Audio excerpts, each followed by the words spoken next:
ഹരേ കൃഷ്ണ. സ്നേഹം നിറഞ്ഞ ശുഭദിനാശംസകൾ. ശ്രീമദ് ഭഗവത്ഗീത അധ്യായം 3 കർമ്മയോഗം. അതിൽ 5 വരെയുള്ള ശ്ലോകങ്ങളാണ് കഴിഞ്ഞ ദിവസം നമ്മൾ മനസ്സിലാക്കിയത്. ആദ്യം തന്നെ അർജുനൻ ഭഗവാനോട് ചോദിക്കുകയായിരുന്നു, അല്ലയോ ജനാർദ്ദന, ഫലകാംക്ഷയോടെ ഫലം ആഗ്രഹിച്ച് ചെയ്യുന്ന കർമ്മത്തേക്കാൾ ശ്രേഷ്ഠമാണ് ബുദ്ധി എന്ന് കരുതുന്നു എങ്കിൽ അങ്ങ് എന്തിനാണ് എന്നെ ക്രൂരമായ ഈ യുദ്ധത്തിന് പ്രേരിപ്പിക്കുന്നത് എന്നായിരുന്നു അർജുനന്റെ സംശയം. അങ്ങ് പറയുന്നത് പൂർണ്ണമായും എനിക്ക് മനസ്സിലാകുന്നില്ല.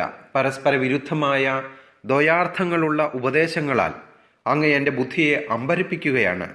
എനിക്ക് ഏറ്റവും ശ്രേയസ്കരമായത് എന്താണ് എന്ന് തീർത്ത് പറഞ്ഞു തരൂ എന്ന് അപേക്ഷിക്കുകയാണ് അർജുനൻ. ഭഗവാൻ മറുപടി പറയുന്നു, ഹേ നിർമ്മലചിത്തനായിട്ടുള്ള അർജുന, ഈ ലോകത്തിൽ സാഖ്യന്മാർക്ക് ജ്ഞാനയോഗം കൊണ്ടും യോഗികൾക്ക് കർമ്മയോഗം കൊണ്ടും 2 വിധം നിഷ്ഠകൾ ഉണ്ട് എന്ന് ഞാൻ മുമ്പ് നിനക്ക് പറഞ്ഞു തന്നിരുന്നു.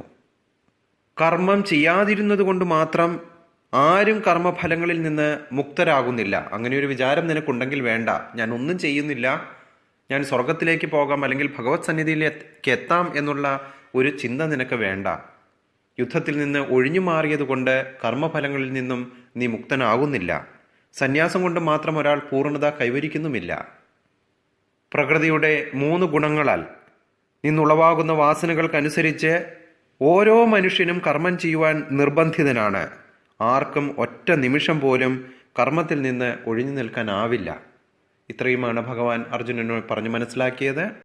കർമ്മേന്ദ്രിയാണി സംയമ്യ, കർമ്മേന്ദ്രിയങ്ങൾ കൊണ്ട് നിയന്ത്രിച്ചാലും. ഏതൊക്കെയാണ് കർമ്മേന്ദ്രിയങ്ങൾ? 5 കർമ്മേന്ദ്രിയങ്ങളുണ്ട് അല്ലേ? കയ്യ്, കാല്, വായ, ഗുദം, ഉപസ്ഥം.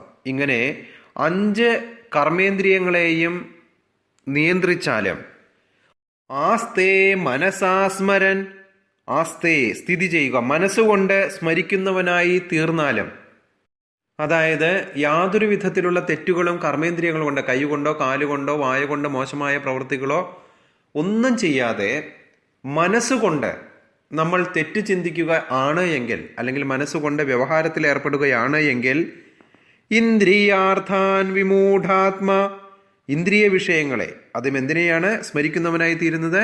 ഇന്ദ്രിയ വിഷയങ്ങളെ, വിവിധ തരത്തിലുള്ള ഇന്ദ്രിയ വിഷയങ്ങളെ സ്മരിക്കുന്നവനാണ് എങ്കിൽ മിഥ്യാചാരസ ഉച്യതേ, അവനെ മിഥ്യാചാരൻ അല്ലെങ്കിൽ കപട നാട്യക്കാരൻ അല്ലെങ്കിൽ സ്വഭാവ ഗുണം ഇല്ലാത്തവനെന്ന് വിളിക്കാം എന്നാണ് ഭഗവാൻ അർജുനന് പറയുന്നത്.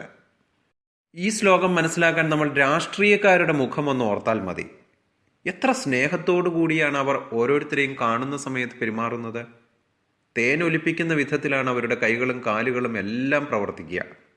കഴിഞ്ഞ ദിവസം നമ്മൾ കണ്ടതാണ് TV-യിൽ ഒരമ്മൂമ്മ തൻ്റെ വാർദ്ധക്യകാല പെൻഷന് വേണ്ടി അപേക്ഷ കൊടുക്കുകയാണ് ഒരു മന്ത്രിയുടെ അടുത്ത്. വളരെ സ്നേഹപൂർവ്വം അമ്മൂമ്മയെ സ്വീകരിച്ചു, കണ്ടറിഞ്ഞു, എല്ലാ കാര്യങ്ങളും കേട്ടറിഞ്ഞു. അമ്മൂമ്മയുടെ ആപ്ലിക്കേഷൻ സ്വീകരിച്ചു. താൻ എന്തായാലും ഇതിനൊരു പരിഹാരം കാണാമെന്നുള്ളതും പറഞ്ഞു. അമ്മൂമ്മ പോയതിനു ശേഷം തൻ്റെ സെക്രട്ടറി ഇത് എന്താണ് ചെയ്യേണ്ടത് ആപ്ലിക്കേഷൻ എന്ന് ചോദിക്കുമ്പോൾ അത് കീറി കൊട്ടയിലിട്ടേക്കൂ എന്നാണ് പറയുന്നത്.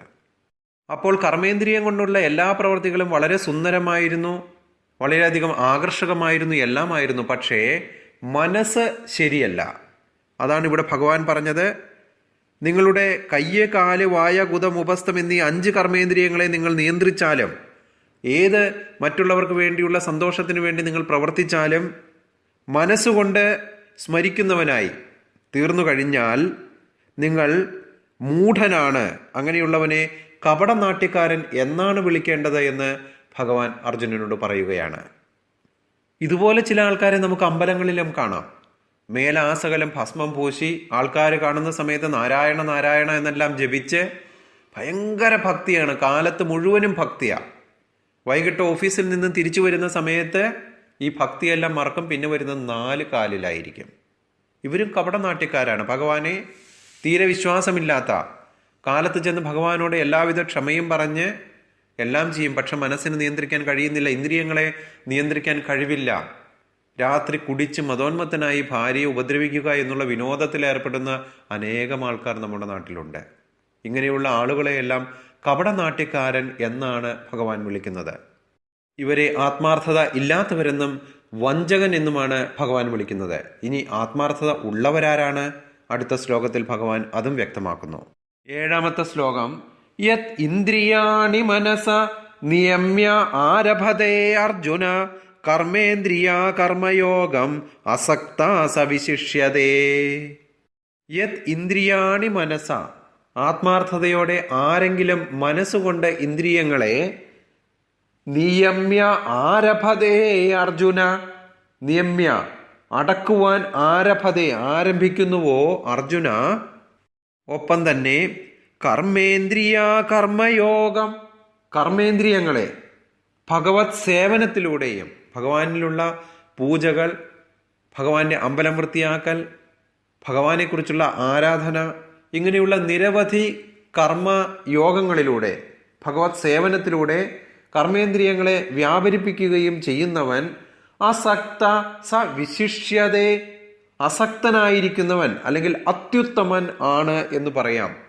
അതായത് ആത്മാർത്ഥതയുള്ള ഒരാൾ പ്രവർത്തന നിരതമായ ഇന്ദ്രിയങ്ങളെ മനസ്സുകൊണ്ട് നിയന്ത്രിക്കുകയും അതിനോടൊപ്പം തന്നെ ആസക്തി കൂടാതെ ഭഗവാനിലേക്ക് തൻ്റെ കർമ്മങ്ങളിൽ ഏർപ്പെടുകയും ചെയ്യുകയാണ് എങ്കിൽ അവനാണ് അത്യുത്തമൻ എന്നാണ് ഭഗവാൻ പറയുന്നത്. പലതരത്തിലുള്ള സന്യാസിമാരുണ്ടല്ലേ, സന്യാസിമാരുടെ നല്ല കാലമാണിപ്പോൾ. എല്ലാവരെയും അല്ല പറയുന്നത് കേട്ടോ. പൊള്ളയായ വാഗ്ദാനങ്ങൾ കൊടുത്ത് പല മന്ത്രവാദങ്ങൾ ചെയ്യാം, പലതരത്തിലുള്ള പൂജകൾ ചെയ്തു കൊടുക്കാം എന്ന് പറഞ്ഞ് ആളുകളെ പറ്റിക്കുന്ന നിരവധി ആളുകളുണ്ട്. അങ്ങനെ ഉള്ളവർ ഒന്നും തന്നെ നല്ലവരായ ആളുകളല്ല. അവരെല്ലാം കപടനാട്യക്കാരാണ്. എന്തെങ്കിലും ഭഗവാന് വേണ്ടി ചെയ്യുന്നു എന്ന് കാണിച്ചുകൊണ്ട് ആളുകളെ പറ്റിച്ച് അതേസമയം മനസ്സുകൊണ്ട് വ്യാപാരത്തിൽ ഏർപ്പെടുന്നവരാണ് അവർ. അതിനേക്കാൾ എത്രയോ നല്ലതാണ് തൻ്റെ കർമ്മങ്ങൾ, ഗൃഹസ്ഥാശ്രമി ആണ് എങ്കിൽ പോലും തൻ്റെ ജീവിത കർമ്മങ്ങൾ എന്തെല്ലാമാണോ അതെല്ലാം ചെയ്ത് ഭഗവത് സേവനത്തിലേക്ക് ഏർപ്പെടുകയാണ് എങ്കിൽ അതാണ് മുക്തിക്ക് വഴി വയ്ക്കുക. അല്ലാതെ സന്യാസ ജീവിതത്തിലൂടെ എനിക്ക് മുക്തി നേടാമെന്നുള്ള പ്രതീക്ഷയൊന്നും വേണ്ട. അതിനേക്കാൾ എത്രയോ ഉത്തമമാണ്, അത്യുത്തമമായ പ്രവൃത്തിയാണ് ഗൃഹസ്ഥാശ്രമ ജീവിതത്തിൽ ഇരുന്നു കൊണ്ട് തന്നെ തൻ്റെ കർമ്മങ്ങൾ നിർവഹിച്ച് ഭഗവത് സാമ്രാജ്യം പോകുവാനുള്ള അവസരമാണ് നിനക്കുള്ളത്. അത് നീ ചെയ്യൂ അർജുന എന്നാണ് ഭഗവാൻ പറയുന്നത്. 8-ാമത്തെ ശ്ലോകം. നിയതം കുരു കർമ്മത്വം കർമ്മജ്യായോ ഹി അകർമ്മണ ശരീര യാത്ര അഭിജതേ ന പ്രസിദ്ധേത കർമ്മണ. നിയതം കുരു കർമ്മത്വം, നീ നിനക്ക് വിധിക്കപ്പെട്ട കർമ്മത്തെ ചെയ്യുക. കുരു ചെയ്യുക. നീ നിനക്ക് വിധിക്കപ്പെട്ടത് എന്താണോ, ക്ഷത്രിയൻ എന്ന നിലയിൽ യുദ്ധത്തിന് തയ്യാറെടുത്ത് വന്നിരിക്കുന്ന സൈന്യാധിപനായ അർജുനൻ എന്ത് കടമയാണോ നിർവഹിക്കേണ്ടത്, എന്ത് കർമ്മമാണോ ചെയ്യേണ്ടത്, അതിനെക്കുറിച്ചാണ് നീ ചിന്തിക്കേണ്ടത്. ആ കർമ്മം നീ ചെയ്യൂ. കർമ്മ ജായോഹി അകർമ്മണ, നൈഷ്കർമ്മത്തെക്കാൾ, കർമ്മം ചെയ്യാതിരിക്കുന്നതിനേക്കാൾ ശ്രേഷ്ഠമാണ് കർമ്മം ചെയ്യുന്നത്. ഒന്നും ചെയ്യാതിരിക്കുന്നതിനേക്കാൾ എത്രയോ ഭേദമാണ് തൻ്റെ കർമ്മം ചെയ്യുക എന്നുള്ളത്. ശരീര യാത്രാഭിജതേ, ശരീരം പരിപാലിക്കാൻ പോലും, ശരീരത്തിന് മുൻപോട്ട് പോകണം, നിന്റെ ഈ ശരീരം കൊണ്ടുപോകണം എന്നുണ്ടെങ്കിൽ കൂടിയും ന പ്രസിദ്ധേത കർമ്മണ, കർമ്മരഹിതനായി ഇരുന്നാൽ നിനക്കതിന് സാധ്യമല്ല. നീ മനസ്സുകൊണ്ട് നിയന്ത്രിതമായ കർമ്മം ചെയ്യുക. എന്തുകൊണ്ടെന്നാൽ കർമ്മമാണ് അകർമ്മത്തെക്കാൾ ശ്രേഷ്ഠം. കർമ്മം ചെയ്യാത്ത പക്ഷം നിനക്ക് ശരീരപാലനം പോലും സാധ്യമല്ല എന്ന് ഭഗവാൻ പറയുന്നു. ഈ കർമ്മങ്ങൾ എങ്ങനെയാണ് ചെയ്യേണ്ടത്?